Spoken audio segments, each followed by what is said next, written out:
जलेबी खाजा गाजा पिए छ छोरी पर्वत पहाड़ी जंगल बारी घूमे छ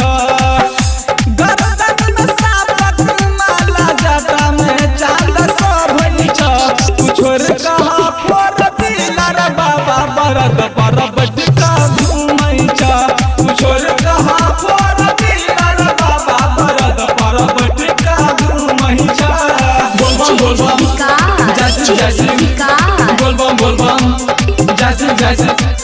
मटियार कला सीतामढ़ी मटियार कला सीतामढ़ी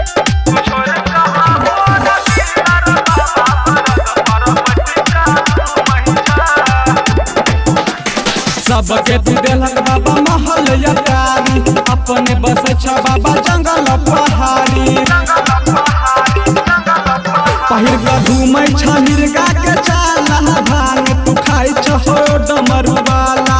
भस्म लगा के घूमै छ काला भी सती कर रहै छ बाबा मत वाला हाथ में झोला बाबा तिरसुल लक बुलै छ छोरे कहा फोर पिलर बाबा बरद परब टिका घूमै छ छोरे कहा फोर पिलर बाबा बरद परब टिका घूमै छ बोल बम जैसी बोल बम जैसी मटियार कला सीतामढ़ी मटियार कला सीतामढ़ी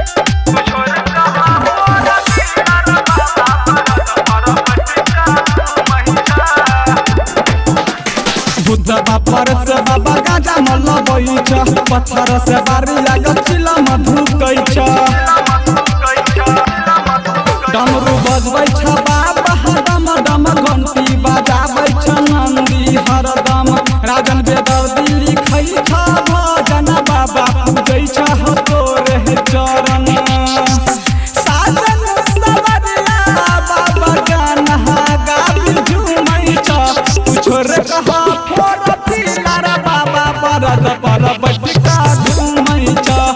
छोरे कहा फोर पिलर बाबा बरद परब टिका घूमै छ। Presented by Krishna Recording Studio, Madhubani।